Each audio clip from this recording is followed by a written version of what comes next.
Olá, meu amigo, olá, minha amiga, tudo bem com você? Seja muito bem-vindo. Esse daqui é o nosso comentário da lição da Escola Sabatina, onde a gente semanalmente para aqui para falar um pouquinho sobre a Bíblia, sobre a lição da Escola Sabatina, e eu sempre começo te chamando para você aqui me ajudar com algumas coisas. Primeira coisa, você pode curtir esse vídeo, você pode compartilhar esse vídeo, pode mandar o link para todos os seus amigos, as pessoas que você conhece, me ajudando, obviamente, esse trabalho a ir mais longe e poder alcançar outras pessoas. Espero aí que você realmente tenha sido alcançado e por isso espero que você me ajude também a alcançar outras pessoas. A terceira coisa que tem muita gente que esquece, mas que ajuda demais é comentar aqui. Então vai ser muito bom se você me ajudar comentando esse vídeo para que o YouTube entenda que tem que jogar mais longe cada vez mais, tá bom? Segunda coisa, eu acho que eu já me apresentei, eu sou o pastor Lúcio Bergamo, aqui da cidade de São Paulo, cuido do distrito do Parque Araribá. Aqui eu tenho três igrejas, Parque Araribá, Jardim Catanduva e Jardim Ingá, as três igrejas que compõem esse distrito especial, e esse vídeo foi preparado especialmente para esse distrito, mas obviamente como a gente tem hoje a facilidade de poder postar e enviar para mais pessoas, então eu ajudo e coloco para outras pessoas, se por acaso está sendo útil para você, que você continue enviando para outras pessoas para que outros também possam aproveitar essa utilidade desse vídeo aqui, afinal de contas, esse é um comentário da lição da Escola Sabatina. Alguém, algumas semanas atrás, postou para mim assim, né? Nossa, pastor, você acaba comentando várias coisas e acaba esquecendo de estudar a lição. Daí eu fiquei com uma coceira de poder responder, eu não respondi não, mas eu queria dizer assim, isso aqui não é o estudo você faz na sua casa, e é muito importante que você faça para você compreender o que eu estou comentando aqui. Mas o comentário é muito importante para te dar novos insights, novas coisas para sua mente também ficar ligada e você aí aprender mais sobre a vontade de Deus, sobre o que ele gostaria para você. Eu vou te falar já já como você pode ter a sua lição da Escola Sabatina, mas eu queria começar dessa vez com a lição da Escola Sabatina em mãos, já falando sobre a lição de sábado, então fecha os olhos, baixa a cabeça, vamos falar com Jesus? Pai querido, Deus de amor e bondade, por favor, Deus, nos ajuda aqui a aprender cada vez mais de Ti. Nos abençoa agora para que a gente possa estudar a Sua palavra a partir da lição da Escola Sabatina, que tudo que for falado aqui seja um comentário útil, agradável, que ajude outras pessoas também a ouvirem a Sua voz. Te pedimos isso tudo em nome de Jesus. Amém. Vamos lá, lição de escola sabatina na mão, eu leio com você o verso para memorizar. Diz assim, Êxodo 32, os versos 31 e 32, assim ó. Moisés voltou ao Senhor e disse: Ah, o povo cometeu grande pecado, fazendo para si deuses de ouro. Agora, pois, perdoa-lhe o pecado, ou senão eu peço-te que me risques do livro que escreveste.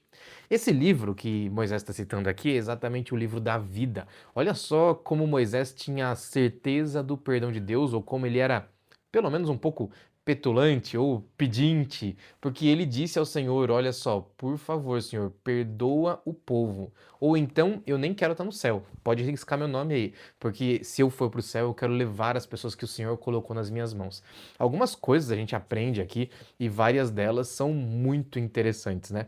Na semana passada, você pode se lembrar aí que nós vimos um momento onde Deus manda que Moisés e mais 70 subam o monte, e ali, quando eles sobem o monte, eles encontram a Deus.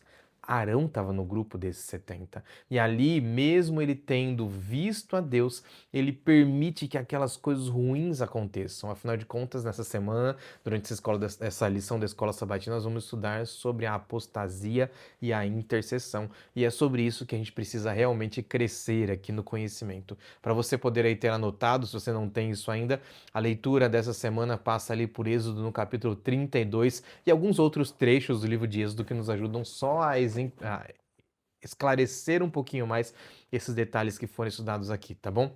Mas quando a gente aceita a apostasia no nosso meio, nós ficamos com o entendimento distorcido, nós ficamos manchados por uma mentalidade antiga, por uma mentalidade de pecado. E o que Jesus quer que eu e você aprendamos é que somente Ele pode transformar a nossa vida, pode mudar o nosso coração e nos ajudar a crescer cada vez mais. Na lição de sábado dessa semana, teve ali uma pergunta, aquelas perguntas para a gente pensar um pouquinho, e eu queria ir com você para lá. Diz assim na minha lição: Sejam quais forem as razões para a terrível apostasia que o povo de Israel acabou protagonizando ali, o que é que nós podemos aprender com ela? Não apenas sobre pecaminosidade humana, mas sobre o amor gracioso de Deus por nós, apesar da nossa natureza pecaminosa. Que tipo de ponto nós podemos aprender? E essa pergunta a gente responde lá no final. Pode ser? Lição de domingo. A lição de domingo fala exatamente sobre a liderança fracassada. Esse é o título da lição da Escola Sabatina de domingo. Afinal de contas, Arão, quando está ali frente ao povo, ele é balançado uma vez, ele é pressionado uma vez, e Arão não consegue resistir à pressão do povo. Algumas vezes me chama a atenção aqui a forma como a lição colocou a posição de Arão, né? Porque a lição, o autor da lição da Escola Sabatina diz assim, ó, logo depois da pergunta que tem aí, logo depois da pergunta 1. Arão não esteve à altura da situação. Ele falhou em aproveitar o momento e fazer o que era certo. Em vez de confiar no Senhor, cedeu à pressão da maioria. O povo exigiu o inimaginável. Levante-se e faça nós, para nós, deuses que vão adiante de nós. E ele concordou. Algumas vezes eu já ouvi, eu sei que você já ouviu, aquele ditado popular que diz assim, ó, a voz do povo é a voz de Deus. E eu gosto de repetir isso para os jovens, normalmente eu trabalhando com jovens, né, eu gosto de dizer para eles, olha, esse daqui é um dos ditados populares mais marcantes e que mais está errado na história da humanidade. A voz do povo quase nunca é a voz de Deus. Normalmente, a maioria das pessoas estão plenamente equivocadas. Normalmente, a maioria das pessoas estão plenamente equivocadas, ou pelo menos a maioria dos líderes que toma a decisão por esses poucos que estão ali, eles estão plenamente equivocados, ou por esses muitos que estão ali, estão plenamente equivocados. E muitas vezes nós aqui confiamos na posição de uma maioria, na posição disso ou daquilo, dessa ou daquela pessoa, mas quando eu vou ao conhecimento bíblico, ao conhecimento de Deus, eu descubro que Deus normalmente tem um conhecimento diferente, ele normalmente pensa de forma diferente. E aqui vem algumas dicas, né, para que a gente possa compreender um pouquinho como é que aconteceu. Primeiro, Arão é procurado pelo povo, o povo força Arão a mudar de lado. Ele estava junto com Deus e de repente, por causa da pressão, temendo pela própria vida, eles ali se entregam. E agora eles trazem para Arão voluntariamente ofertas com seus brincos, colares, pulseiras, ou seja, muito ouro, para que ele então faça, é Arão quem faz, um bezerro de ouro. Arão, depois de ter derretido todo aquele ouro, ele perde totalmente a sua moral porque ele fabrica aquele ídolo e pior, ele ainda diz que é aquele ídolo que tinha tirado o povo da terra do Egito. Ali em Êxodo, no capítulo 32, no verso 4, ele fala assim ainda, os hebreus... Não, desculpa, ele ainda declara, né, que era aquele ídolo que tinha retirado aquele povo da terra do Egito. Mas eles não tinham visto Deus tirando, o Deus verdadeiro tirando eles da terra do Egito? Sim, eles tinham tirado. Eles tinham visto Deus tirado eles do Egito. Mas mesmo assim eles queriam alguma coisa que fosse palpável. A falta de Moisés ao lado deles parece que faltou ali para que eles pudessem ver e enxergar alguém que pudesse ser um líder. Mas presta atenção, você aí que está buscando aulas de liderança, você que está buscando dicas de coaches famosos que ensinam como você ter postura frente aos seus liderados, presta atenção na voz do Senhor aqui. Ellen White, no livro Patriarcas e Profetas, na página 267, diz assim, ó. Uma ocasião tão crítica como essa exigia um homem de firmeza, decisão e coragem inflexível. Um homem que considerasse a honra de Deus mais importante do que qualquer favor popular, a segurança pessoal ou então a própria vida. Contudo, o então líder de Israel não tinha esse caráter. Arão, com fraqueza, apresentou objeções ao povo, mas sua hesitação e timidez no momento crítico apenas o tornou mais decidido. O tumulto aumentou, o frenesi cego e irracional pareceu se apoderar da multidão. Então houve alguns que permaneceram fiéis ao seu concerto com Deus, mas a maior parte do povo aderiu à apostasia. Arão temeu pela própria vida. E em vez de se manter firme, defendendo com nobreza a honra de Deus, rendeu-se às exigências da multidão. Percebe que esse texto aqui, dado por Deus para Ellen White, é a regra clara de como nós, líderes, devemos seguir. Se nós temos a certeza de que vamos seguir a Deus, nós não podemos falhar, nós não podemos olhar para o lado, nós não podemos sequer titubear ou pensar duas vezes. É Deus quem deve ser adorado em todos os momentos. É Ele quem tem que ser o primeiro, o único a dizer pra gente: é pra cá, é pra lá que nós vamos. Alguns de nós, como líderes, busca força nesses coaches modernos, nesses líderes que ensinam sobre liderança empresarial, mas a única liderança que nós temos que ter, o único transformador de caráter que nós precisamos ter, chama-se Jesus Cristo, o Deus Todo-Poderoso que criou tudo e que ao mesmo tempo está ao nosso lado. Por isso, nós precisamos trabalhar o nosso caráter para sermos fiéis ao Senhor a tempo e fora de tempo. Lição de segunda-feira agora. Vamos lá, virando aqui a tela para mim. Quando eu vou para a lição de segunda fala sobre a idolatria e o mal. E aqui a gente estuda um pouquinho sobre o problema da idolatria. Afinal de contas, você aí pode ter pensado por uma ou duas vezes ali, por que que isso tem a ver? Por que que eu me preocupo com idolatria? Afinal de contas, idolatria é só alguém colocando alguém ali num lugar importante. E algumas vezes a gente deixa escapar da nossa boca um sentimento, quer dizer assim, ai, tal pessoa é meu ídolo, ai, eu amo tal pessoa de tal forma, ai, eu gosto tanto daquilo, gosto tanto daquela outra coisa, como se essas coisas estivessem no lugar de Deus. Mas o que Deus diz pra gente é que a idolatria, ela é completamente má, ela é completamente pecaminosa. A idolatria, ou colocar qualquer outra coisa na frente de Deus, faz com que o nosso coração fique exatamente sem poder ouvir, sem poder falar, sem poder se proteger, sem poder amar ou então sem poder liderar ninguém. O que é que eu estou descrevendo aqui? Eu estou descrevendo exatamente os deuses que o povo de Israel fez para eles, aqueles bezerros de ouro, aquele bezerro de ouro. O bezerro de ouro, ele se assemelhava muito ao deus touro egípcio, que a lição chama de Apis, ou então a deusa vaca, Hathor. Essas duas imagens declaram exatamente para que lado o povo de Israel tinha ido poucos dias depois de ter ouvido Deus dizendo para eles sobre os 10 mandamentos, de ter ouvido os relatos dos 70 que tinham visto a Deus de forma pessoal, e agora eles estavam ali escolhendo que o caminho deles seria exatamente ir no contrário. A ordem da criação, nesse momento, ela acaba sendo completamente invertida, porque ao invés de eles reconhecerem que eles tinham sido criados à imagem de Deus, eles fizeram um Deus. Que esse Deus nem era realmente a imagem deles, afinal de contas, eles fizeram um touro e nem mesmo um ser humano ou alguma coisa assim. Era esse Deus mesmo que eles queriam servir?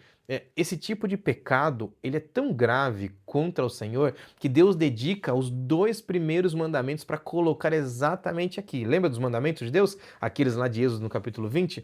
A Bíblia começa dizendo assim: não terás outros deuses diante de mim, e segundo, não farás para ti imagem de escultura. Esses 2 mandamentos são extremamente importantes e eu e você precisamos compreender a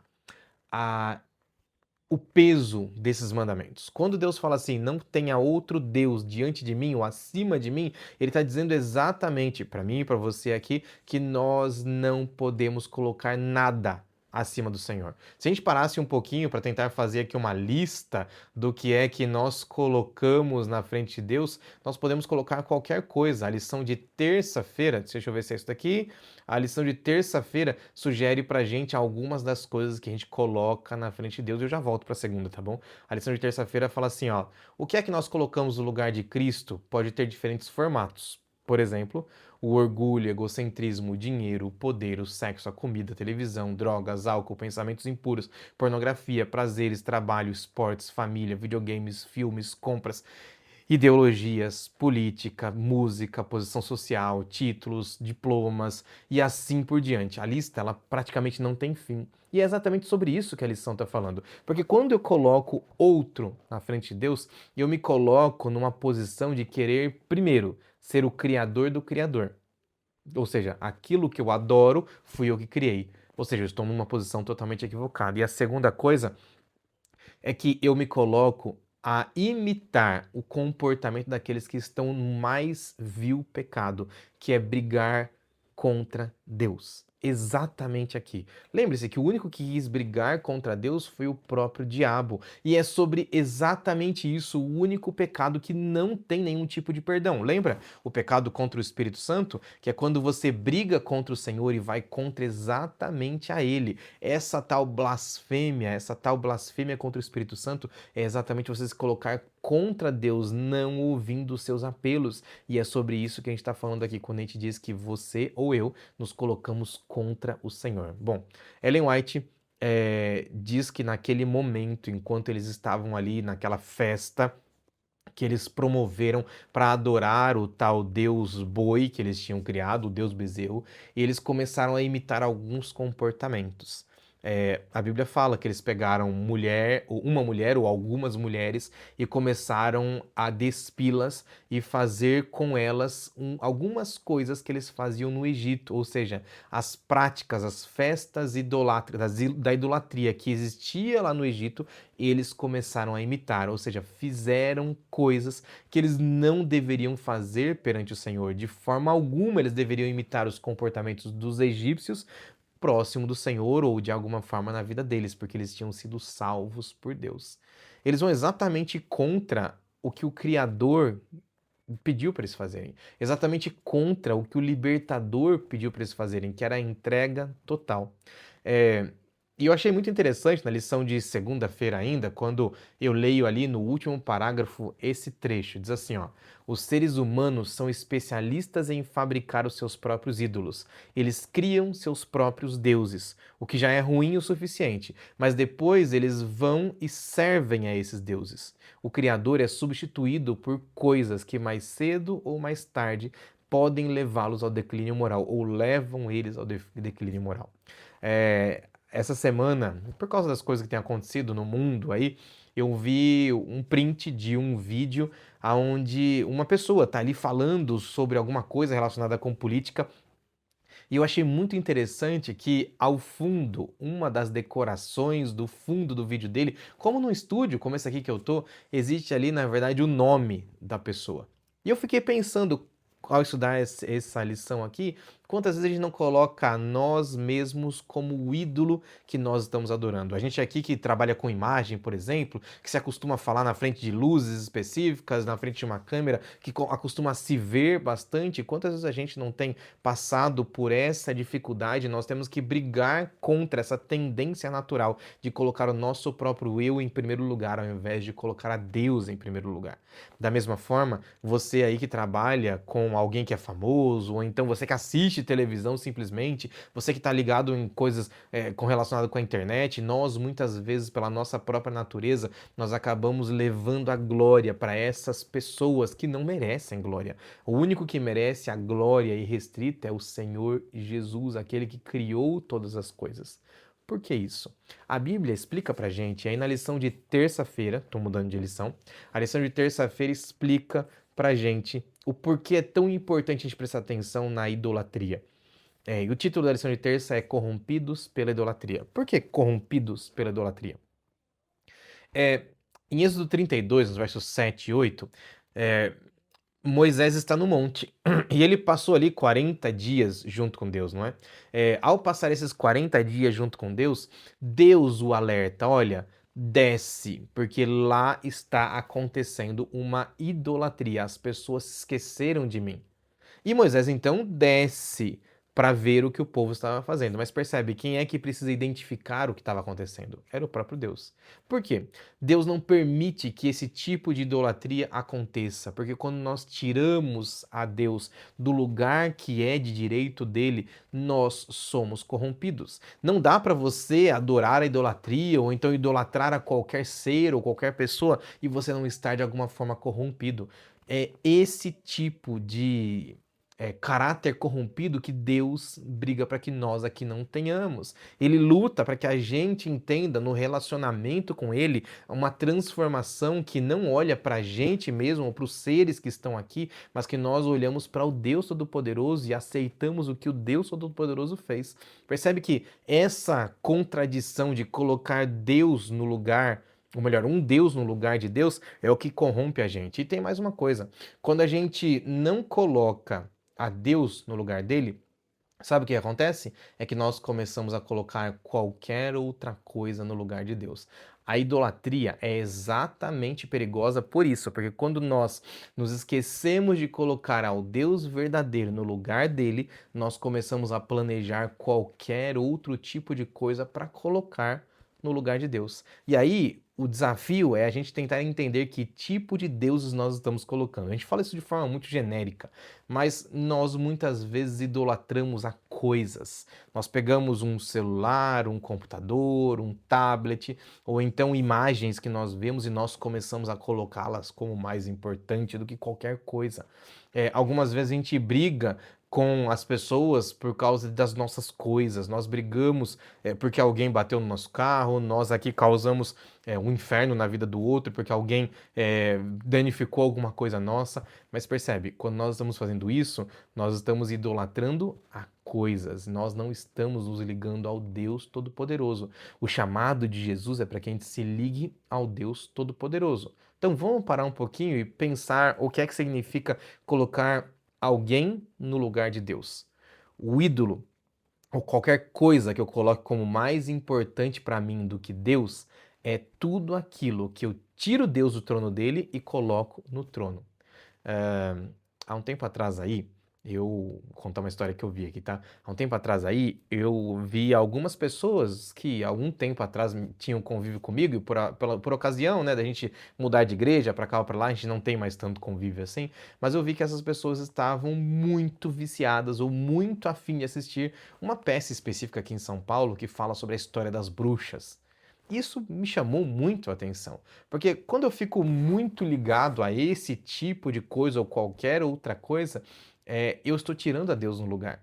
Ou então, se eu estou muito ligado em ir até um show em específico, ou então se eu estou muito ligado a ir a um baile em específico, se eu estou muito ligado a qualquer coisa, inclusive algumas coisas que se relacionam com a adoração a Deus. Existem pessoas que idolatram a igreja, idolatram o lugar. Me lembro de há pouco tempo atrás, há muito tempo atrás, na verdade, ao estar em uma das igrejas onde eu passei, acontecer uma briga ali, porque as pessoas não podiam tirar o púlpito de um lugar, não poderiam colocar em outro, o púlpito virou como um objeto, e aquele negócio, não, aquele objeto, o púlpito, ele era quase que idolatrado, porque ele tinha sido feito assim, assim, tinha marca especial para colocá-lo de forma específica dentro do púlpito, onde eles iam colocar.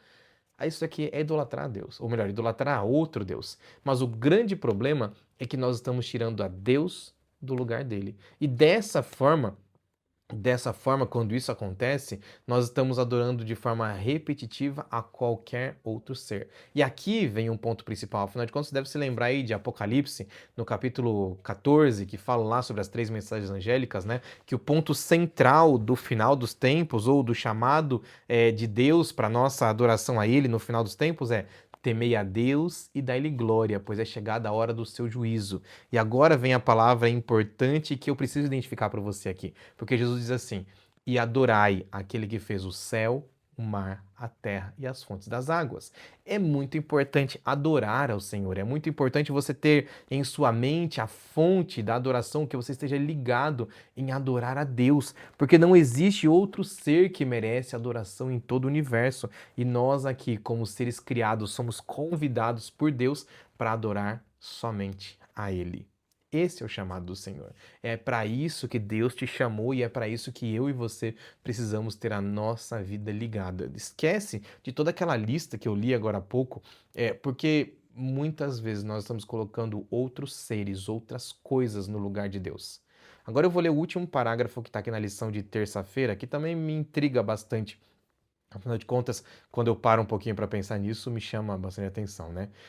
A lição falou assim, ó: nós somos muito criativos e inventivos a esse respeito. Nós podemos transformar qualquer coisa, quer seja boa, bonita e importante, qualquer coisa que seja boa, bonita ou importante, em um ídolo. Aí ela continua: a idolatria é exatamente perigosa porque transforma a nossa personalidade, nossa maneira de pensar, as nossas afeições e a vida social. Ela muda a nossa identidade, ela substitui os relacionamentos pessoais e verdadeiros por interações vazias. e, em última análise, sem sentido, que no fim serão capazes incapazes de nos salvar, ou seja, ainda tiram da gente a salvação.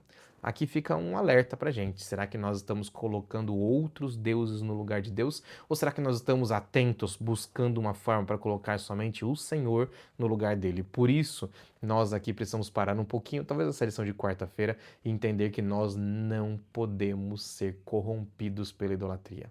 Eu vou parar agora. Primeiro que eu tô com calor, eu vou ligar meu ventilador aqui, porque aqui no lugar onde eu tô tá bastante quente. Então, ó, ligando aqui rapidinho. E a segunda coisa é que eu vou fazer é te chamar para estudar a lição da escola sabatina. Como é que a gente faz isso? A gente faz isso te contando como você consegue ter a lição da escola sabatina. Eu já pedi para você curtir, compartilhar, para você escrever um comentário aqui. Muito bom, muito obrigado para você que já fez. Se você ainda não fez, compartilha com alguém, que vai ser muito bom para que outras pessoas também tenham esse conteúdo. Então vamos lá. Dica para você que precisa ter a lição da Escola Sabatina. Essa daqui é a lição da Escola Sabatina desse trimestre, termina agora em setembro. Por isso a dica é que você já vá atrás da nova lição da Escola Sabatina, que vai falar sobre a continuação dessa história aqui. Quando termina o livro de Êxodo, acontece então uma mudança, quando eles passam o Rio Jordão e agora eles precisam dominar toda Canaã. E agora não é mais Moisés que está na frente, é um outro líder, Josué, e é sobre ele que nós vamos estudar durante o próximo trimestre. Mas como é que eu consigo essa lição aqui em papel? De algumas formas. Pela internet, com os nossos colportores, as pessoas que vendem os livros, ou seja, em toda associação existe alguém que vende o livro ou a lição da escola sabatina por uma forma chamada assinatura da lição.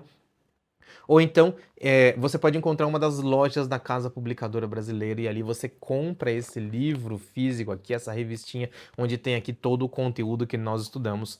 A segunda forma é você abrindo aqui os comentários desse vídeo e indo até os links que estão ali embaixo e você vai encontrar exatamente este aplicativo, e eu sou o defensor mais ferrenho desse aplicativo, que fala sobre a lição da Escola Sabatina e te coloca para estudar a lição de forma gratuita. Você tem esses dois caminhos, pelo menos esses dois caminhos, para que você também possa aprender, você também possa estudar. Existem essas formas específicas, mas é muito importante que você tenha. Eu de vez em quando vejo alguns amigos aí usando uma lição apócrifa. Sabe o que é apócrifo? É uma lição que não foi feita exatamente pelo lugar que deveria ser feito, sabe? Às vezes é algum amigo que está fazendo um comentário como esse que eu estou fazendo, ele acaba fazendo de forma impressa, mas ainda não é a lição da escola sabatina. Eu, pelo menos, tenho o costume de gostar de ir à fonte. Eu gosto de ler aonde está o material original, para poder ter exatamente a ideia.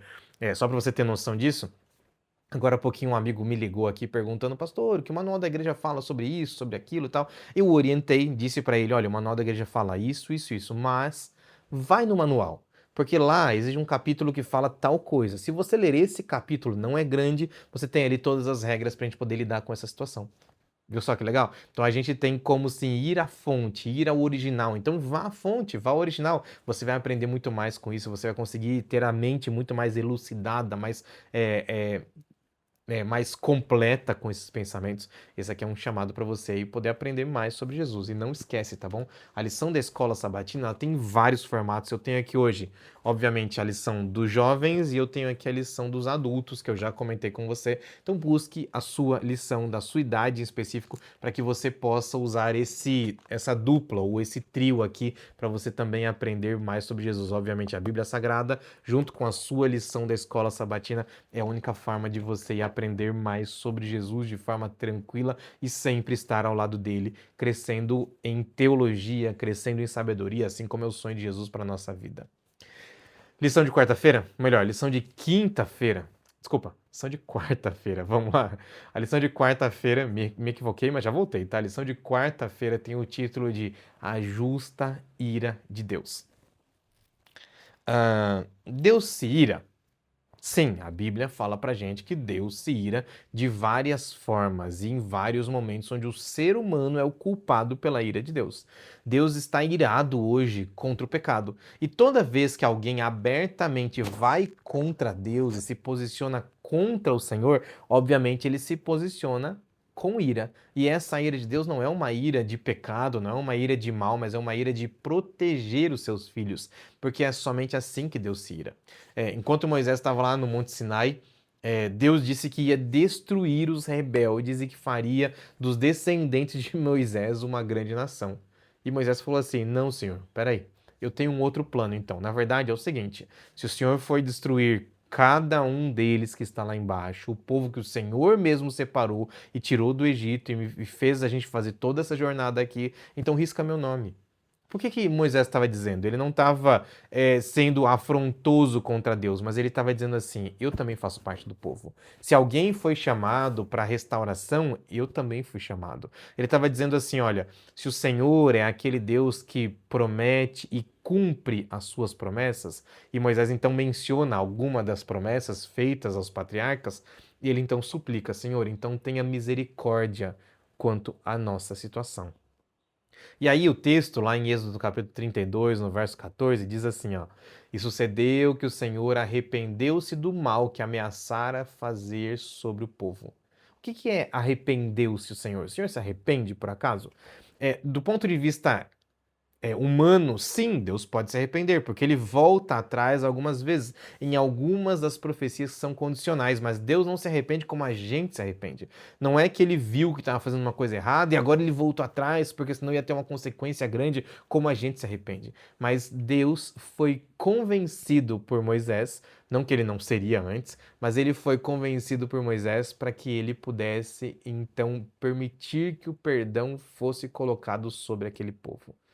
É, Agora, tenta você imaginar a situação que estava acontecendo. Moisés intercedendo quanto ao povo lá no monte, e quando ele começa agora a descer, ele vê o bezerro e as danças. Então Moisés fica completamente irado. E ele então chama a atenção do povo e pega as tábuas da aliança e joga elas sobre uma pedra ou sobre o chão. E ali aquelas tábuas então se quebram ao pé do monte. Que tábuas eram essas? As tábuas onde Deus tinha escrito os mandamentos com o próprio dedo. É interessante que Deus não se ressente dessa quebra, Deus não repreende Moisés dessa quebra das tábuas, mas ele simplesmente fala assim: Moisés, traz uma novas tábuas aí que eu escrevo para você. Ou seja, a ira de Moisés, apesar dele estar irado, ela se justificava, porque Moisés precisava agir de forma enérgica para que aquele povo entendesse o que é que estava acontecendo. O que não aconteceu no meio do arraial. Aquelas pessoas que permaneceram ao lado de Deus, elas não foram atrás de tentar corrigir aquele povo, então de ir atrás de Arão e dizer assim: Arão, você está errado. Eles simplesmente ficaram inertes, permanecendo ao lado de Deus, mas não corrigindo aquele erro todo. Da mesma forma, Moisés agora ele age como Deus, repreendendo a gente, ou repreendendo aquele povo. Muitas vezes nós aqui estamos como aquele povo, né, estando distantes do Senhor, nos afastando de Deus, e nós precisamos ter um chacoalhão, alguém que venha de forma mais enérgica, dizendo assim pra gente: vocês estão completamente errados. E uma vez que a gente está completamente errado, a gente precisa retornar ao Senhor.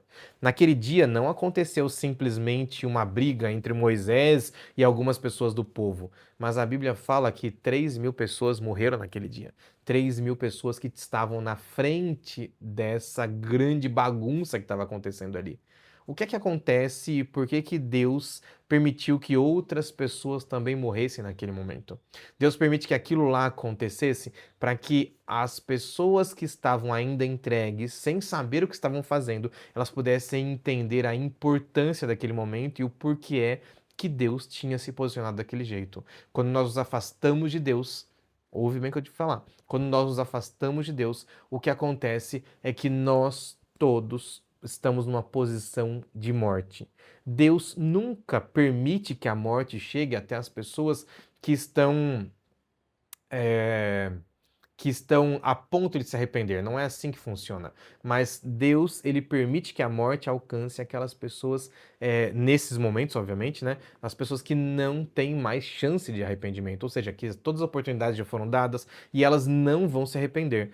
Na próxima lição, na lição de quinta-feira, a gente fala um pouquinho mais sobre isso, mas esse aqui é um ponto importante. Agora, Moisés depois se dirige diretamente a Arão.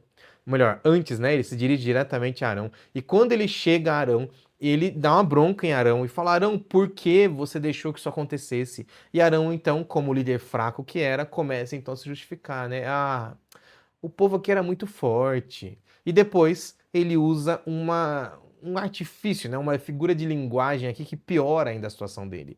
Ele diz assim: ah, eu fiz uma mágica, porque eu joguei é, esses artefatos de ouro no fogo e de repente surgiu um bezerro. Eu não tenho culpa nenhuma de ter feito isso.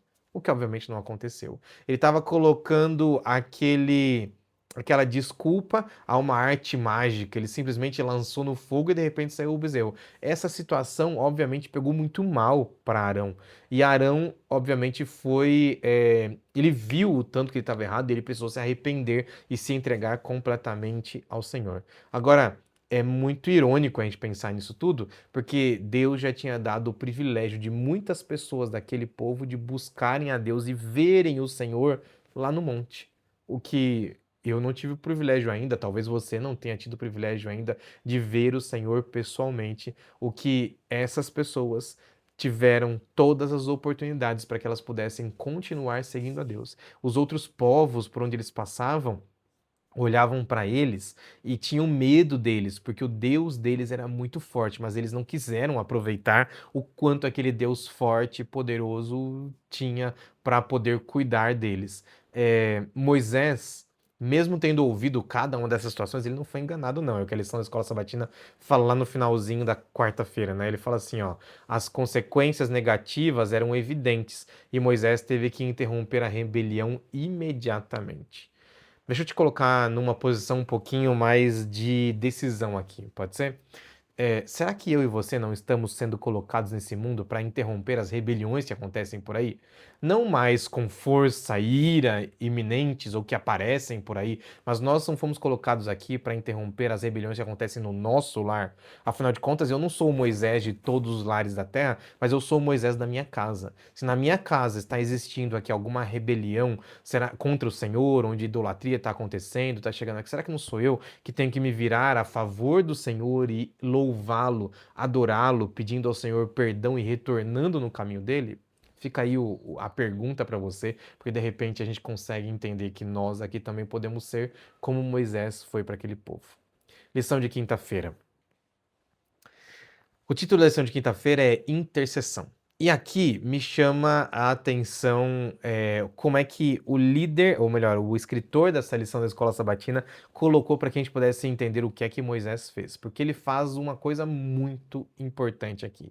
Moisés não simplesmente vai atrás de dizer assim, ah, Senhor, não briga com eles não chama a atenção deles, mas Moisés vai atrás do Senhor para dizer assim, Senhor, se o Senhor precisar destruir esse povo, então me destrói junto. Me tira o nome do livro da vida. Eu nem quero estar no céu.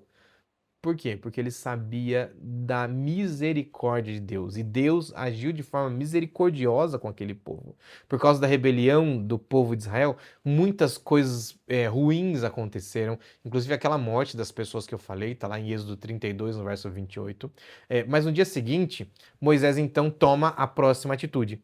Porque ele diz então para o povo, no capítulo 32, no verso 30, ele diz assim, ó, vocês cometeram um grande pecado. Agora eu vou subir ao Senhor. Talvez eu possa fazer uma propiciação pelo pecado de vocês. Moisés então volta ao Senhor e ali ele pede perdão pelos pecados do povo, dizendo que ele precisava que o povo fosse perdoado. Agora, Moisés, ele é colocado como um símbolo de Cristo. Quando eu vou à Bíblia, eu entendo que ele sim é um símbolo de Cristo em vários momentos, quando ele faz coisas específicas, por exemplo, quando ele liberta o povo de Israel lá de dentro do Egito, quando ele guia o povo pelo meio do deserto, quando ele resolve as demandas do povo, e agora, porque ele intercede.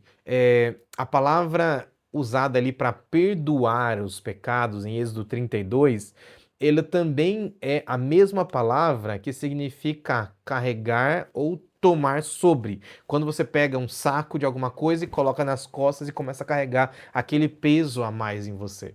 É exatamente isso que Jesus foi colocado para fazer aqui na terra. Moisés fala assim: olha, eu vou até o monte e vou levar os pecados de vocês para que Deus possa perdoar. Então, quando Moisés vai até o monte e ele então se ajoelha na presença do Senhor e pede perdão pelos pecados, ele estava dizendo exatamente assim para Deus: Deus, eu preciso que o Senhor pegue os pecados daquele povo e carregue sobre você, que você leve os pecados do povo na sua confiança. Nós não temos capacidade de carregar os pecados ou de pagar pelos nossos pecados.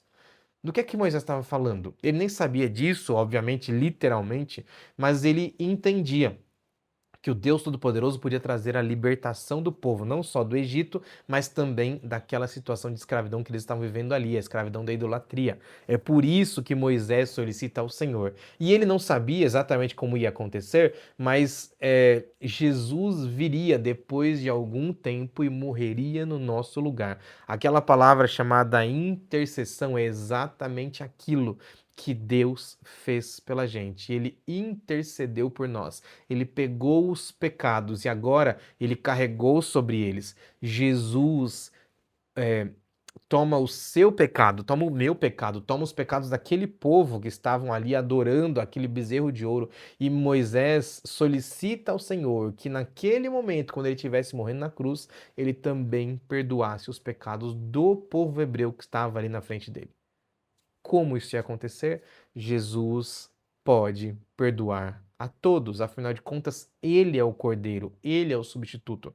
Os pecadores não morriam na porta do templo ao cometer um pecado porque tinham um substituto, era o Cordeiro de Deus, o Cordeiro trazido no lugar de Jesus para ali. E quando o pecador confessava o pecado em cima da cabeça do Cordeiro, ele estava simbolicamente dizendo: olha, a partir de agora, os meus pecados estão sobre esse cordeiro. Quem carrega é o cordeiro. Lembra que os cordeiros que eram mortos naquela época, todos eles simbolizavam a Cristo. É por isso que eu e você continuamos acreditando no perdão expiatório de Cristo Jesus. Jesus expia, ele perdoa os nossos pecados, não porque ele tenha cometido algum pecado, mas porque ele tem o poder de nos perdoar. O substituto era o próprio Deus, ou seja, o próprio Jesus que viria depois para morrer em nosso lugar. Tudo isso acontece para mostrar para a gente como é que Jesus perdoa os nossos pecados. Eu falei para você que ia responder a pergunta de sábado, lá no finalzinho, né? Então vou responder a pergunta de sábado agora. Aquela pergunta lá no finalzinho da lição de sábado que diz assim, ó: sejam quais forem as razões para essa terrível apostasia, que lições nós podemos aprender com essa apostasia? Não apenas sobre a pecaminosidade humana, mas sobre o amor gracioso de Deus por nós, apesar da nossa natureza pecaminosa? Então eu te respondo agora, no final da lição de quinta-feira. Essas lições que nós estudamos mostram a gente que nós precisamos do amor de Deus de forma incondicional. Somente nele existe o perdão. E perdão para quê? Perdão para os nossos pecados. Afinal de contas, nós somos completamente pecadores. Nós estamos distantes do Senhor, muito, muito distantes do Senhor. E nós precisamos sim da ajuda de Deus para nos corrigir. Não é fácil que isso aconteça, não é simples que isso aconteça, mas somente Jesus pode perdoar os nossos pecados. Não importa o quão longe nós fomos, não importa o quão pecaminosos nós fomos, não importa o quão idólatras nós fomos. Uma vez que nós voltamos ao Senhor, ele tem poder e quer nos perdoar. É por isso que de a lição de sexta-feira chama atenção para a situação do pecado com o texto de Ellen White no livro Patriarcas e Profetas, na página 274, e eu leio assim a lição de sexta-feira. O amor, não menos que a justiça, exigia que o juízo fosse aplicado sobre esse pecado. Deus é o guardião, bem como o soberano do seu povo. Ele exclui aqueles que estão determinados a seguir a rebelião para que não levem os outros à ruína. Mas se o castigo não tivesse sido imediatamente executado sobre aqueles que transgrediram a lei, os mesmos resultados teriam sido vistos novamente. Esse texto está mostrando para a gente que o Deus Todo-Poderoso, mesmo quando ele age para permitir que a morte chegue para algumas pessoas que estão agindo mal, ele não está sendo maldoso, ele está, na verdade, protegendo aqueles que precisam ser protegidos, que estariam a caminho de adorar ao Senhor completamente. O que eu e você precisamos é adorar ao Senhor completamente, porque essa é a única chance que nós temos para receber a salvação. Eu preciso terminar esse nosso vídeo com uma oração, tá bom?